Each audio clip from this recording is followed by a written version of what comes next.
नमो बुद्धाय। स्वागत है आप सभी का। आप लोग देख रहे हैं बुद्धा's टीचिंग चैनल। विशेषतः हम बौद्ध विनय वर्षावास के उपलक्ष्य में विशेष धम्मदेशना कार्यक्रम लेके आए हैं। हर दिन किसी न किसी एक विषय पर हम धम्म चर्चा करते हैं, धम्मदेशना देते हैं। और ये वर्षावास बीच में पूजनीय भिक्षु संघ जितना मिलता है उन भंते जी का भी हमें धम्मदेशना सुनना है। महाकारुणिक तथागत बुद्ध के मानव हित कल्याणकारी धम्म को हमें खूब अच्छे से सुनना है, समझना है और अपने अपने व्यवहार में पालन करते हुए सभी दुखों से मुक्त निर्वाण की तरफ आगे बढ़ना है। और आप लोगों को बता दूं, आज विशेषता धम्मदेशना देने के लिए पूजनीय प्राध्यापक डॉक्टर भिक्षु खेम धम्मो महाथेरो भंते जी हमारे साथ उपस्थित है।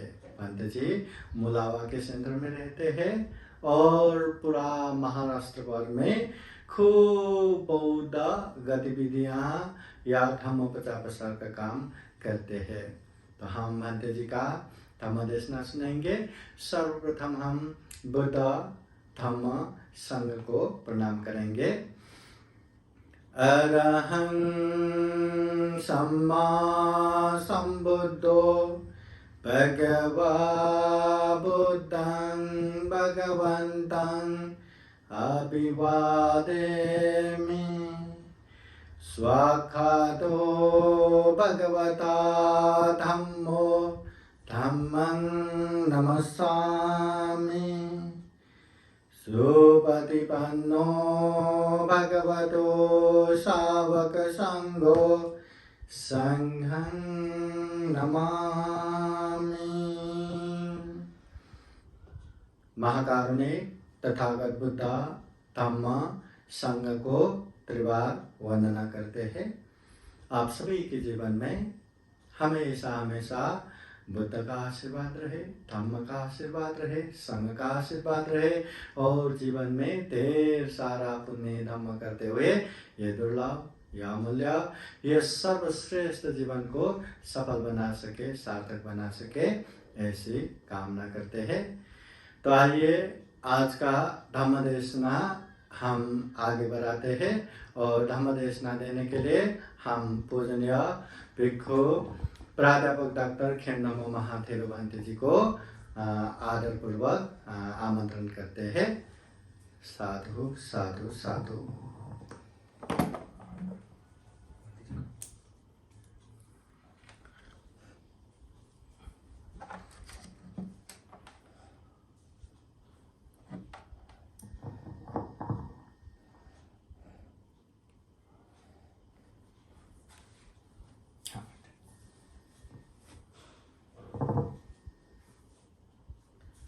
नमो तस्स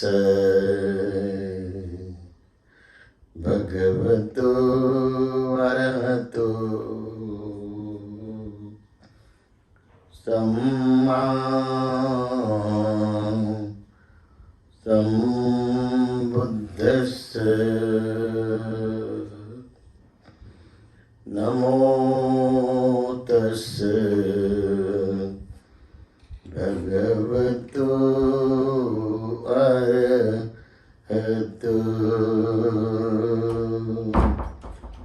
सम्मा सम्बुद्धस्स।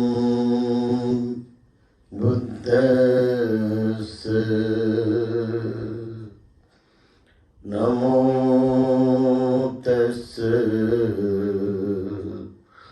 भगवतो अरहतो सम्मा सम्बुद्धस्स।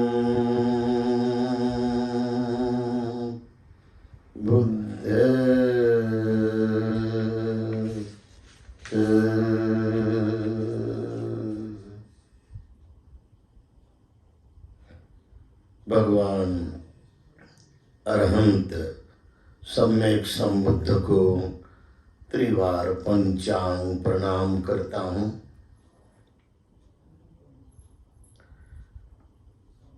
भगवान बुद्धाचा धम्म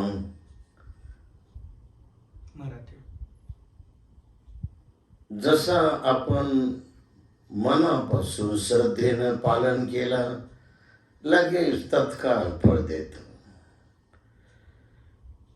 जितका वेळ धम्म अनुभूतीनं पालन करत करत आपण त्यामध्ये एकाग्र बनू, श्रद्धापूर्ण भावनेनं एक निष्ठेनं अत्यंत तळमळीनं लगेच तुम्हाला फळ मिळतच राहणार आहे. असा शुद्ध शिलाचं परिपूर्ण पालन करून परिपूर्णत्वाला नेणारा, शुद्ध समाधी सम्यक समाधीमध्ये परिपूर्ण असणारा, तिथे नेणारा आणि महान प्रज्ञावंत बनवणारा, महाप्रज्ञावंत मार्गामध्ये अधिष्ठित करणारा असा परिपूर्ण धम्म. या शुद्ध धम्माला त्रिवार पंचांग प्रणाम करतो. या शुद्ध धम्माचं पालन करून ज्या भिक्खू संघाने प्रत्येक गावामध्ये, ग्रामीण परिसरामध्ये, जनपदामध्ये, तालुक्यामध्ये, जिल्ह्यामध्ये, राज्यभर पायानं प्रवास करून अहोरात्र लोकांपर्यंत बुद्धाची अमृतवाणी त्यांच्या मनावर संस्कारित केली. त्यांचं मन परिपूर्ण या पूर्णत्वाच्या बोधी मार्गामध्ये वळवलं. असा शील सुगंध सर्वांपर्यंत पोहोचवणारा, असा त्यागाचा सुगंध सर्वांच्या हृदयापर्यंत, गावागावापर्यंत पोहोचवणारा, आपल्या अनंत गुणांनी लोकाला आपलंसं करून त्यांना एक बनवणारा, एकीमध्ये आणणारा आणि आपल्या स्वतःच्या प्रज्ञेच्या तेजानं सर्वांना तेजस्वी करून प्रज्ञावंत वलयामध्ये लोकांचं मन जागवणारा महान निष्कलंक निष्पाप पूजनीय भिक्खू संघ यांना त्रिवार पंचांग प्रणाम करतो. आणि ज्यांनी या देशामध्ये प्रत्येक समाजाला प्रतिष्ठित करण्यासाठी, प्रत्येक समाजाला न्याय देण्यासाठी, प्रत्येक जातीला, जनजातीला, जमातीला वर येण्यासाठी ज्यांनी प्रचंड कर्म केले, कर्तृत्व केले, क्रांती केली, सारा भारत जागवला, असे सर्वात विद्वान आणि सर्वात उच्च ज्ञानाचे महापुरुष ज्याने बुद्ध धर्माचं पुन्हा पुनर्जीवन केलं आणि भारतामध्ये पुन्हा बुद्ध धर्माची लाट मोठ्या जोरानं आणली. लोकाला समानतेचं जीवन जगायला मिळावं, लोकाला न्यायाची नीती पाहायला मिळावी, लोकांना बंधुत्वाचं प्रेम आणि आपुलकी, जिव्हाळा, माणुसकीचे उच्च विचार लोकांना दिसायला हवे, म्हणून त्यांनी स्वातंत्र्याचा मार्ग आणला, बंधुत्वाचा मार्ग आणला. माणसामध्ये फरक होऊ नये, माणसामध्ये दरी राहू नये, माणसामध्ये समाजामध्ये कोणतीही विभाजन किंवा भेदनीती राहू नये, तर सर्व मानव एक राहावा. सर्व मानव एक या विचारधारेमध्ये विचारसरणीमध्ये सर्वांना खऱ्या अर्थानं बंधुत्वाचा धम्म आणला आणि मानवतावादी अशा करुणा, मैत्री, प्रेम या सर्व ज्ञानाला त्यांनी भारतभर रुजवलं, लोकांच्या मनामध्ये निर्माण केलं. असे बुद्ध धम्म क्रांतीचे महान, पवित्र, पावन, सर्वश्रेष्ठ असे बोधिसत्व पूजनीय डॉक्टर बाबासाहेब आंबेडकर यांच्या धम्मामध्ये, क्रांतीमध्ये समर्पित राहून आज आपणाला बुद्धास टीचिंग या महत्त्वपूर्ण अशा माध्यमातून बुद्धाची वाणी काय आहे यावरती आपण सर्वजण धम्म देशना ऐकायची आहे. बुद्धास टीचिंग हे चॅनल अत्यंत महान असं जागरूक चॅनल आहे की जे पूर्ण भारत आणि भारताच्या बाहेर त्याचा सर्वीकडे लोक संदेश ऐकत आहेत. बुद्धांनी 3 गोष्टी फार महत्त्वाच्या सांगल्या की या जन्मामध्ये आपण आलो तर आपण खऱ्या अर्थानं लोकांना मदत केली पाहिजे, ज्ञान दिलं पाहिजे, संस्कार दिले पाहिजे आणि संस्कारित केलं पाहिजे. आणि दुसरं, या जन्मात आपण आलो तर आपला व्यर्थ वेळ जाऊ नये, व्यर्थ दिवस जाऊ नये, व्यर्थ महिना जाऊ नये, वर्ष जाऊ नये. कोणतीही घटना आपल्याकडून घडत असताना आपण अत्यंत चांगल्या प्रकारे ती करावी. कोणतंही काम, कोणतंही कार्य, कोणतं आचरण, कायेचं कार्य, कायेचं कर्म, वाणीचं कर्म, मनाचं कर्म हे अत्यंत महान करावं, कुशल करावं, सर्व हिताय करावं, बहुजन हिताय करावं, बहुजन सुखाय करावं आणि लोकांचं त्यामध्ये जीवन सुधरावं हे दुसरं.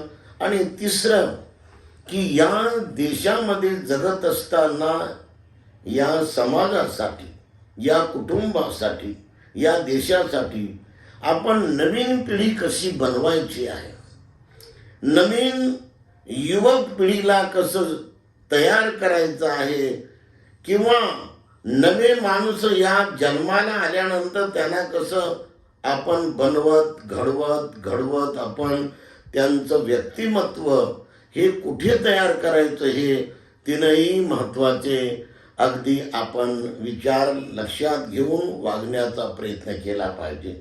मानव समाज अनेक प्रकारच्या अवस्थेतून हे वाहत चाललेले आहे आणि त्यामुळं काय की आपण होशमध्ये आहो की नाही याची पण जाणीव प्रत्येक माणसाला आज लवकरात लवकर होत नाही.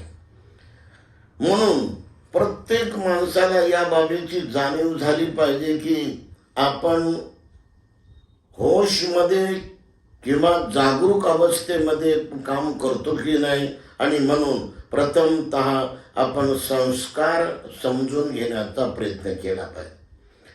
कोणते संस्कार आपल्याला हवे आहेत?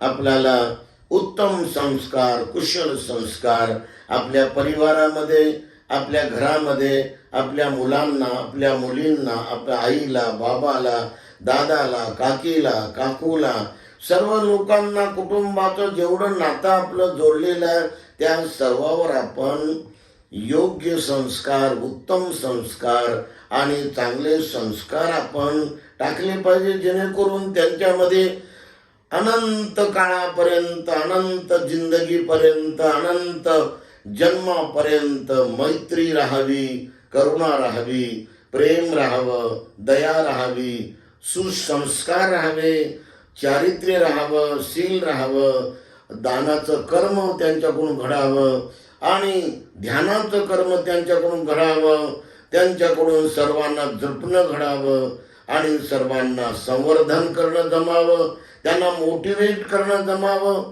आणि म्हणून अशा प्रकारे संस्कार आजही करण्याची अत्यंत आवश्यकता आहे. कारण साधं कुटुंब म्हणलं तरी आज लोक एकमेकामध्ये पूर्ण विभाजित आहेत, दुभगलेली आहेत. त्यांचं पूर्ण अशा प्रकारे फाटून जाते. लवकरच त्यांचं मन लांब जाते एकमेकापासून. पती पत्नी असली तरी ते एकोप्यानं आजही दिसत नाहीत. भाऊ असले तरी एकोप्यानं दिसत नाहीत. बहिणी असले तरी, नातेवाईक असले तरी त्यांच्यामध्ये एकीचा विचार दिसत नाही. कारण काय? आमचं त्यांच्यासोबत जमतच नाही. काय करावं, त्यांचं मन वेगळंच आहे.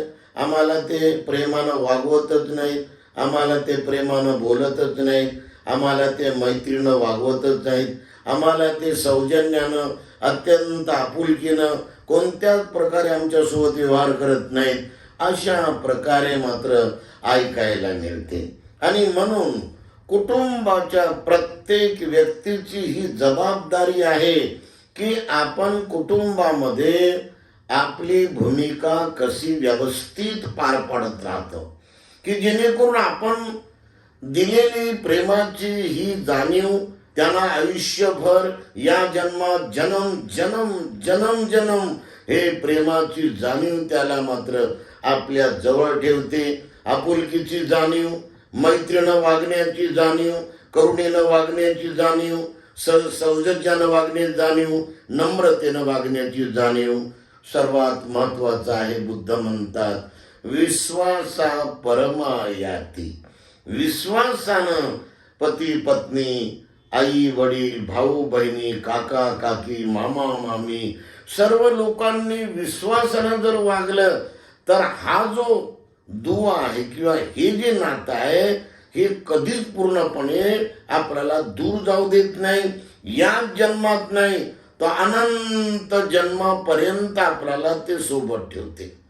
बुद्ध भगवान असं म्हणतात की नकुल माता आणि नकुल पिता हे एवढे सौजन्यवान होते, एवढे प्रेमळ वागत होते, एवढे मैत्रीवान वागत होते. ते त्यांच्यामध्ये एवढी बळकट श्रद्धा होती की ज्या श्रद्धेच्या बळावर त्यांनी आपलं सील भंग होऊ दिलं नाही. विशेषतः पहिलं सील, दुसरं सील तर लोक पाळतात, परंतु तिसरं सील हे जाणीवपूर्वक हे नकुल माता आणि नकुल पिता अनंत जन्मापासून पालत आल्यामुळे आणि त्याचं आचरण नीट झाल्यामुळे ते एकमेकाला पती पत्नी म्हणून सोबतच राहिले. तर भगवान म्हणतात की मी काही जन्मामध्ये, म्हणजे जवळजवळ 500 जन्मामध्ये मी त्यांचा पुत्र होतो. याप्रमाणे अशा प्रकारे कामे सुनिच्चाचारा वेरमणी या शिलाचं पालन केल्यामुळे पती पत्नी एकमेकाच्या विश्वासामध्ये अतूट राहतात, अजोड राहतात आणि त्यांचं नातं ते कधीच एकमेकाच्या विरोधामध्ये बोलत नाहीत. साधं नकुल माता आणि नकुल पिता भगवान बुद्धाच्या काळामध्ये हे श्रद्धेनं येत असताना त्यांनी भगवान बुद्धाची पूजा पुष्पानं करावी, दान कर्म करून करावी, भगवान बुद्धाची पूजा ध्यान कर्म करून करावी, भगवान बुद्धाची पूजा लीनतेनं नम्रतेनं वागून त्यांनी करावी, भगवान बुद्धाची पूजा श्रद्धेनं त्यांनी संपूर्णपणे बुद्धत्वाच्या ज्या काही वेगवेगळ्या अनुभूती आहेत ते पूर्णत्वाला करून त्यांनी करावे. यामुळे त्यांनी पती पत्नी म्हणून सुद्धा त्यांनी एकमेकावर कधी असे ओरडले नाही किंवा क्रोधामध्ये बोलले नाही किंवा खसकले नाही कधी. म्हणजे ज्याला आपण म्हणतो एकमेकावर आपण पूर्ण राग करणं किंवा संताप करणं, असं जर खेकाळणं म्हणतात, हे खेकाळले सुद्धा नाही. एवढं त्यांच्यामध्ये प्रेम, एवढी त्यांच्यामध्ये मैत्री, एवढी त्यांच्यामध्ये करुणा, लीनता आणि आपुलकी व हे संपूर्ण गुण हे जाणीवपूर्वक त्यांनी आपल्या एकमेकाच्या मनावर ठेवले होते व कधीच त्यांनी एकमेकाला दूर लोटलं नाही. एकमेकाच्या मनामध्ये ते राहिलेले आहेत, हे विशेष महत्वाचं आहे. म्हणून पत्नीनं पतीच्या मनामध्ये आणि पत्नीनं पतीच्या मनामध्ये, पती पत्नीच्या मनामध्ये एकमेकाचं विश्वासाचं हे अटूट नातं जे कधीच संपत नाही, असं दाम्पत्याचं नातं, ज्याला कुटुंबाचं नातं म्हणतो, हे विश्वासपूर्वक आपण टिकवलं पाहिजे आणि ते चांगल्या वागण्यानं टिकत असते. आणि चांगलं वागणं म्हणजेच उत्तम वागणं, म्हणजे शिलाचं वागणं, म्हणजे आपण एकमेकाला कोणत्या प्रकारे हे असन्मानित न करणं, आदर भाव प्रेमानं करणं, मैत्रीनं करणं, जिव्हाळ्यानं करणं, तळमळीनं करणं आणि अत्यंत प्रेमानं जपणं. हा अशा प्रकारे जर आपण कौटुंबिक जीवनामध्ये, समाजामध्ये जर वागलो तर त्याचा प्रभाव सर्वीकडे वाढत वाढत वाढत जातो. की बघा बरं, ते पती पत्नी किती चांगले वागतात, त्यांच्यामध्ये ती एकमेकाला कधी अनादर देत नाही, एकमेकाला टोचून बोलत नाही, एकमेकाला मात्र पूर्ण ते परक्यासारखं बोलत नाहीत. तर त्यांच्यामध्ये किती नातं आहे, विश्वासाचं नातं आहे की जे त्यांनी पक्क केलेले आहे. म्हणून भगवान बुद्धाने सांगितलं की विश्वासा परमायाती, म्हणजे सर्वात महत्वाचा नातेवाईक जो आहे ना, तो म्हणजे विश्वास आहे. आणि पत्नी आणि पती तर हे तर जवळचेच असतात, ते पूर्ण एक रूप झालेले असतात. आणि त्यांच्यामध्ये जर नातं जर असं पक्क राहिलं तर कधीच मात्र त्यांचा संसार हा निराशजनक किंवा वैफल्यग्रस्त किंवा पांगलेला किंवा एकमेकापासून दुरावलेला राहू शकत नाही. आणि यासाठी हे पहिले संस्कार आपण करण्याचा प्रयत्न केला पाहिजे. जेव्हा नवीन पिढी तयार होते घरामध्ये, तर मोठा मुलगा झाला तर मोठ्या मुलाला आपण विवाह करायला तयार करतो, तर चांगल्या प्रकारची मुलगी पाहून आपण आणतो घरामध्ये, तर चांगलं लग्न आपण करतो. लग्नामध्ये सर्वांचे मान ठेवतो आपण आणि सर्वांना मात्र प्रेम देतो आणि सर्वांना मात्र आदर तिथे देऊन अत्यंत धूमधडाक्यानं व अत्यंत शानपूर्ण लग्न करून घेतो. लग्न झाल्यानंतर आपल्या घरामध्ये नवीन मुलगी येते, तर नवीन मुलीला आपण ज्या पद्धतीने वागवायला सुरुवात करतो ती पद्धत आपण भगवान बुद्धाच्या धम्माप्रमाणे लेकीच्या भावनेनं वागवलं पाहिजे. जी आई असते किंवा सासूबाई बनतात, तर त्याने आई म्हणून तिला लेकीच्या भावनेनं वागवलं पाहिजे, तिला मुलीच्या भावनेनं वागवलं पाहिजे. आणि अशा पद्धतीने लेकीची भूमिका हे प्रमुख आई म्हणून सासूबाईनं पार पाडण्याची आवश्यकता आहे. कारण ती सासूबाई नुसती घरातली एक भूमिका आहे, एक नेतृत्व आहे, एक कर्म आहे, परंतु मुख्य आहे ती आई असते. आणि जे पिता असतो म्हणजे सासरा असतो, तो बाप असतो. तो म्हणजे नवीन मुलीसाठी हे पिता आणि आई हे दोन नाते विश्वासाचे असतात. याप्रमाणे आपल्याला नव्या पिढीला जन्म घालण्यासाठी आपल्या घराण्यामध्ये नवा माणूस आला पाहिजे, नवीन मुलगी आली पाहिजे. आपल्या समाजासाठी, आपल्या देशासाठी नवीन मुलाची गरज असते, नवीन मुलीची गरज असते. तर कसे मुलं आपल्याला नवीन घडवावं लागतात, कशा पद्धतीनं या समाजात, या कुटुंबात नवे मुलं, नव्या विचाराचे मुलं, नव्या ज्ञानाचे मुलं, जे श्रद्धावान मुलं आहेत, जे शीलवान मुलं आहेत, जे नम्रवान मुलं आहेत, जे आईबापाची इज्जत ठेवतात, आईबापाचा मान ठेवतात, नातेवाईकाचा मान ठेवतात, आपल्या कुळाचं नाव वाजवतात, आपल्या कुळाचं नाव पूर्ण मोठं करतात, आपल्या कुळाला हे सर्व राज्यामध्ये, देशामध्ये ते पूर्ण अगदी सर्वात उच्च दर्जा देतात. तर यासाठी मुलीच्या म्हणजे आईच्या पोटामध्येच बाळाला तयार केलं पाहिजे. आईच्या पोटामध्येच कसं काय तयार करायचं ते, तर संस्कार हे आईच्या पोटामध्येच दिले जातात. म्हणून जे नवीन जोडपं समाजामध्ये आपण विवाह करून जे आणतो घरामध्ये, त्यांना मात्र हे शिक्षण दिलं पाहिजे की दोघं जण जसे सिलवान असतात, तर हे त्यांचं सील श्रद्धेनं त्यांनी वाढवत वाढवत वाढवत आपल्या गुणाची प्रचिती ही पूर्ण आपल्या नगरामध्ये, आपल्या कॉलनीमध्ये, आपल्या संपूर्ण समाजामध्ये आली पाहिजे. इथे मुख्य बाब आहे आणि मुख्य गुण आहे म्हणजे श्रद्धा. श्रद्धा बळच माणसाला कोणत्याही गुणाचे संस्कार एक गर्भधारणा झाल्यानंतर त्या गर्भाच्या ब्रेनमध्ये, गर्भाच्या मेंदूमध्ये पाठवतात. आणि याचं मुख्य कारण आपल्या पुढे आदर्श आणि अत्यंत प्रभावी म्हणजे बाबासाहेब आंबेडकरांची आई. भीमाबाईच्या पोटात जेव्हा हा 14वा रत्न 3 महिन्याचा असतो, तर भीमाबाई त्यांना कोणते संस्कार देतात हे आपल्याला आपल्या नजरेसमोर, आपल्या चिंतनासमोर, आपल्या या पूर्ण भावनेमध्ये, आपल्या व्यवस्थापनेमध्ये ठेवलं पाहिजे की रामजी हे जरी घरातला बाप असला तरी ते त्यांच्या खात्यामध्ये सुभेदार होते.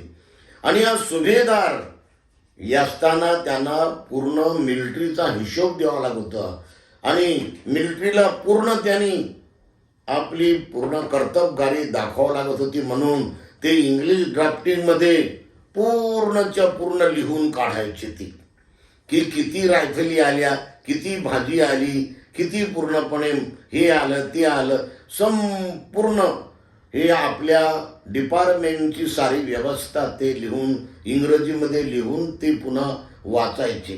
तेव्हा भीमाबाई आपल्या कानाचा हृदय करून, कानाला हृदय करून ती पूर्ण इंग्रजीच ऐकायची ती आणि डायरेक्ट आपल्या पोटातल्या बाळाच्या ब्रेनमध्ये, पोटातल्या बाळाच्या मेंदूमध्ये ते इंग्रजीचे तरंग जायचे. आणि यामुळे बाबासाहेब मोठं झाल्यानंतर आपल्याला पाहायला मिळते की त्यांनी किती मोठ्या इंग्रजीच्या बळावर सारं जग हलवलं, सारी पार्लमेंट हलवली, सारी दुनिया हलवली, तर संपूर्ण भारत देश ढवळून काढला त्यांनी. तसंच नाही तर हिशोब त्यांनी सुद्धा इंग्रजीमध्ये लिहून त्या हिशोबाची सुद्धा पुन्हा पुन्हा उजळणी केली. तर त्यामुळं काय झालं की ते संस्कार आईच्या पोटात असलेल्या त्या बाळाच्या ब्रेनमध्ये गेले. तर बाबासाहेब भविष्यामध्ये इकॉनॉमिक्समध्ये सर्वात प्रमुख म्हणून त्यांचं नाव आलं. प्रॉब्लेम ऑफ रुपीज एवढा महान ग्रंथ त्यांनी लिहिला कोलंबिया विद्यापीठामध्ये की तसा ग्रंथ कोणी लिहिलाच नाही. एवढी विद्वत्ता त्यांनी प्राप्त केली हे भीमाबाईनं दिलेल्या अत्यंत महत्वाच्या संस्कारामुळे झालेलं आहे. आणि म्हणून सांगतो की आई आणि वडील यांचे संस्कार हे बाळाला पोटामध्येच मिळतात. जर बापानं जर आपल्या घरामध्ये जर नवीन मुलगी आली किंवा आपली पत्नी आहे आणि त्यांनी जर बिडी ओढायला सुरुवात केली, त्यांनी जर दारू पिण्याला सुरुवात केली किंवा दारू पिऊनच इकडं घरामध्ये आले, तर किती धिगाणा होते, किती टेन्शन वाढते, किती सुनाला आणि पत्नीला त्या ठिकाणी अवघड होऊन जातं. सर्वांचं मन बदलतं की काय आपला माणूस हा पूर्ण बिड्या पिऊ लागला, आपला माणूस तंबाखू खाऊ लागला, आपला माणूस दारू पिऊ लागला आणि त्याचा संयम तर आता पूर्णपणे राहिलाच नाही. तर असं वातावरण जर घरात राहिलं तर कोणते संस्कार पडतील घरामध्ये. म्हणून आपण हे खूप गंभीरपूर्वक लक्षात घेतलं पाहिजे की घराला चांगला मुलगा, घराला चांगली मुलगी मिळण्यासाठी घरातले जे आई आणि वडील आहेत यांचं वर्तन सुद्धा अत्यंत धर्मवान आणि सौजन्याचं पाहिजे. यामुळे कोणाचंही टेन्शन वाढत नाही, कोणाचंही पूर्णपणे मन खराब होत नाही. म्हणून श्रद्धावान आई वडील, श्रद्धावान बाप आणि आई यांच्यामध्ये बळकट श्रद्धा बुद्धावर, धम्मावर, संघावर राहण्याची आवश्यकता आहे की जशी रामजी सुभेदाराची आपल्या पत्नीवर आणि भीमाबाईची आपल्या पतीवर होती आणि यामुळं त्यांच्या घराण्यामध्ये एवढा महान असा हिरा जन्माला आला. असे संस्कार नवीन पिढी आपल्या घरात आपण जेव्हा सुरू केली तर त्या मुलामुलीला आपल्या मोठ्या माणसानं मोठ्या आईनं हे चांगले संस्कार दिले पाहिजे, त्यांना चांगलं शिकवलं पाहिजे. सकाळी संध्याकाळी विहारामध्ये जात राहा आणि विहारामध्ये ग्रंथ ऐकत राहा. बुद्ध आणि त्याचा धम्म या ग्रंथाचं ज्ञान ऐकत राहा. श्रद्धेनं भगवान बुद्धाला फुलं वाहत राहा. श्रद्धेनं भगवान बुद्धाला दीप जाळत राहा. आपल्या घरामध्ये जाळत राहा आणि विहारामध्ये पण जाऊन हे कर्म करत जा. त्यानंतर थोडा वेळ ध्यान करत राहा. थोडा वेळ ध्यान करून त्यानंतर आपण आपल्या मनानं जेवढं दान टाकता आलं भिक्खूच्या हातामध्ये किंवा पेटीमध्ये आपण दान टाकत राहू. म्हणजे हे सारे कर्म म्हणजे सारे उत्तम कार्य हे ध्यान करणं आणि धम्मज्ञान ऐकणं, ग्रंथ ऐकणं आणि त्यानंतर दान कर्म करणं आणि त्यानंतर 9 महिने 9 दिवसच नव्हे तर आयुष्यभर आपण शीलाचं पालन करणं. या सर्व गोष्टी संस्काराच्या गोष्टी आहेत. शीलाचं पालन हा संस्कार, दानाचं पालन हा संस्कार, ध्यानाचं पालन हा संस्कार आणि आपण कोणत्या सवयीमध्ये हॅबिच्युअल राहायचं नाही. साऱ्या सवयी त्यागायच्या आपण आणि आपण सर्व जेवढं काय आपलं वर्तन आहे जे वर्तन दुष्टपणाच्या कर्मात लागते ते पण वर्तन पूर्णपणे आपण त्यागलं पाहिजे. कधी कधी घरामध्ये असं होते की घरातला मुख्य माणूस कमावतो, बाकीचे लोक त्याच्या जीवावर खातात. तो सारं कमाई करतो, तो धन आणतो, तो सर्व संपत्ती कमावतो आणि सर्वांना मात्र तो मदत करतो. म्हणून त्याचं काम असं आहे की त्यांनी सुद्धा आपण कमावतो म्हणून की माझा पगार मी एवढा मोठा आणतो, माझ्या लेकराला कपडे घेतो, माझ्या लेकीला कपडे घेतो, माझ्या बायकोला कपडे घेतो, अलंकार घेतो, जेवायचं आणतो, सर्व काय आणतो. म्हणून त्यांनी आपल्या मनामध्ये कोणता असा आविर्भाव आणू नये की बुवा मी सारं घर चालवतो असं म्हणून त्यांनी मोठा अभिमान किंवा गर्व किंवा घमेंड या विकाराच्या आरी जाऊन करू नये. कारण तुम्ही एका घरातले लोक आहात. तुम्ही एका घरामध्ये जगत आहात. तुम्ही तुमचं कुटुंब चालू लागले मग त्याच्यामध्ये आविर्भाव अहंकाराचा किंवा गर्वाचा किंवा अभिमानाचा किंवा मोठेपणाचा आणण्यात काय स्वारस्य आहे. तुम्ही हे कुटुंब निर्माण करण्यासाठी झिजू लागले की जसे अनेक चांगले लोक झिजत राहतात, अनेक लोकांचे कुटुंब ते लोक चालवतात. म्हणून आपल्या घरात आपण कुणालाही असं मात्र उतरून बोलू नये, टाकून बोलू नये. कोणाला मात्र आपण कोणत्याच प्रकारची भाषा ही दुय्यम प्रकारची वापरू नये किंवा हलकी भाषा वापरू नये.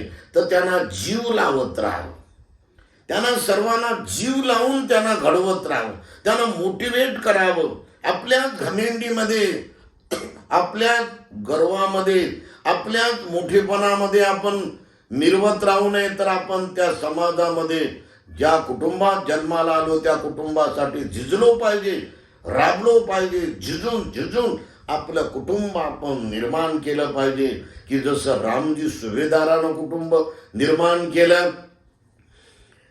बालवयापासूनच त्याने इंग्रजीमध्ये आपल्या लेकरासाठी पूर्णपणे शाळेमध्ये त्याला प्रवेश दिला.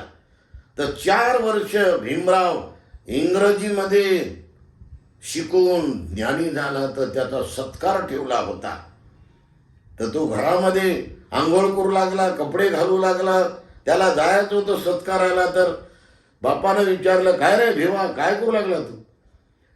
काय नाही म्हणे, मी पास झालो म्हणे इंग्रजी शाळेमध्ये 4थ्या वर्गात, तर माझा सत्कार आहे. सत्कार फितकाराच्या मागे लागू नको तू भिवा, सत्काराच्या मागे लागू नको.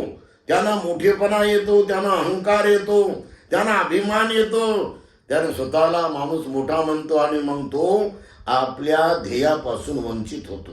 म्हणून बघा, बालपणामध्ये सुद्धा बापानं त्यांना किती चांगले संस्कार दिले, किती आपल्या बाळाचं मन बनवलं. बालपणामध्ये मोठेपणाच्या गोष्टी करू नको, अभ्यास कर, खूप मेहनत कर, खूप मोठा हो, खूप पूर्णपणे पुढे जा म्हणून बापानं मोटिवेट केलं. त्याचं बुद्धिमत्तेचं बळ वाढवलं, त्याचं महत्वाकांक्षेचं मन वाढवलं, त्याचं जिद्दीचं मन वाढवलं. त्याला बालवयामध्ये मोठेपणाच्या या वलयामध्ये राहू दिले नाही, त्या अहंकाराच्या वलयात राहू दिले नाही. असे संस्कार कुटुंब व्यवस्थेमध्ये बापानं दिले पाहिजे, आईनं दिले पाहिजे. आणि जर नवीन सून आपल्या घरात आली तर तिला नेहमी नेहमी शिकवलं पाहिजे आपल्या घरामध्ये की बेटा, भगवान बुद्धाची त्रिशरण पंचशील म्हण, भगवान गौतम बुद्धाचं तू ध्यान कर, भगवंताला फुलं वाह, भगवंताला तू पूर्ण इथे दिवा लाव, भगवंताच्या समोर तू बुद्ध आणि त्याचा धम्मग्रंथ वाच, आणि भगवंतासोबत तू तिथे थोडा वेळ भगवान बुद्धावर ध्यान कर, 2 मिनिट 3 मिनिट. अशा प्रकारे आपण आपल्या घरामध्ये नवीन पिढीला, नवीन आलेल्या मुलीला हे शिकवलं पाहिजे आईनं किंवा वडिलांनी. आणि जे संस्कार पोटामध्ये गर्भ झाला 3 महिन्याचा आहे त्याच्यावर हे संस्कार पडतात. आणि हे संस्कार एवढे महत्वाचे आहेत. त्याशिवाय तिने दिवसभर अनेक कामं करताना वाचन करावं, इंग्रजीचं वाचन करावं. इंग्रजीचं वाचन केल्यामुळं इंग्रजीचे डायरेक्ट संस्कार त्या पोटातल्या बाळा तयार होऊ लागलं, त्याच्या ब्रेनमध्ये जातात. त्याशिवाय जे मोठे लोक घरामध्ये असतात त्यांचा हात जोडून प्रणाम करावा, त्यांचा आदर करावा, त्यांची काळजी व्हावी, त्यांना खूप जिव्हाळ्यानं, खूप आपुलकीनं सकाळी आपण चहा द्यावा, त्यांना सकाळी नाश्ता द्यावा, त्यांना अंग धुयाला त्यांना पाणी द्यावं, आंघोळीची व्यवस्था करावी. आणि अशा प्रकारे अत्यंत चांगले संस्कार त्यांना घडवत आपण परिपूर्ण पोटातच आपला बाळ तयार करावा. जेवढी मुलगी नम्रतेने घरामध्ये वागेल, सर्वांसोबत वागेल, वरिष्ठ लोकांमध्ये नम्रतेनं वागेल, नम्रतेनं बोलेल, नम्रतेनं जगेल, म्हणजे ही नम्रता हे एक प्रकारचा संस्कार आहे. हे नम्रता म्हणजे मोठा महामानव बनवणारी एक प्रकारची संस्कार पद्धत आहे. महापुरुषामध्ये नम्रता किती मोठी असते. अशी आपण आपल्या पोटातल्या बाळाला तयार करण्यासाठी नम्रतेनं घरच्यांची सेवा केली पाहिजे. सर्वांना प्रेमानंच बोललं पाहिजे, सर्वांना प्रेमानंच हँडल केलं पाहिजे. सर्वांना मत आपण अशा प्रकारे घडवलं पाहिजे जेणेकरून प्रत्येकावर आपल्या वागण्याचा, आपल्या उत्तम वर्तनाचा परिणाम झाला पाहिजे. त्याशिवाय पोटात गर्भ आहे, नवीन मुलगी आहे, तिने दुपारच्या वेळेस 10-20 मिनिट अर्धा घंटा विश्रांती घेताना तिने क्लासिकल संगीत लावलं पाहिजे. ती इतकं मन लावून ऐकलं पाहिजे की त्याचे पण संस्कार गर्भामध्ये त्या बाळाच्या मेंदूमध्ये गेले पाहिजे. भविष्यामध्ये तो मुलगा अत्यंत सुंदर असं गीत गाणारा आणि गायक, संगीतकार आणि मोठा पूर्ण तो त्यामध्ये प्रावीण्य प्राप्त करणारा PhD पण होऊ शकतो. म्हणून आताचे संस्कार भविष्यामध्ये माणसाला अत्यंत प्रगल्भ बनवतात, मोठ्या ज्ञानाचे बनवतात, मोठ्या बुद्धीचे बनवतात, मोठ्या प्रज्ञावंत झालेल्या उच्च विचाराचे आणि उच्च भावनेचे बनवतात. म्हणून सदैव कुटुंबामध्ये असे संस्कार करण्याची गरज आजच्या काळामध्ये आहे. आणि हे संस्कार वेगवेगळ्या रूपामध्ये झाले पाहिजे अशी कामना मी या ठिकाणी बुद्धास टीचिंग या चॅनलच्या द्वारे सर्वांसाठी करत आहोत. सर्वांचं मंगल हो, सर्वांचं मंगल हो, सबका भला हो, सबका भला हो। भवतु सब मंगलम, रखन्तु सब देवता, सर्वभूतानुभावेन सदा सुखी भवन्तु ते, सर्वधर्मानुभावेन सदा सुखी भवन्तु ते, सर्वसंगानुभावेन सदा सुखी भवन्तु ते। मंगल हो। साधु साधु साधु।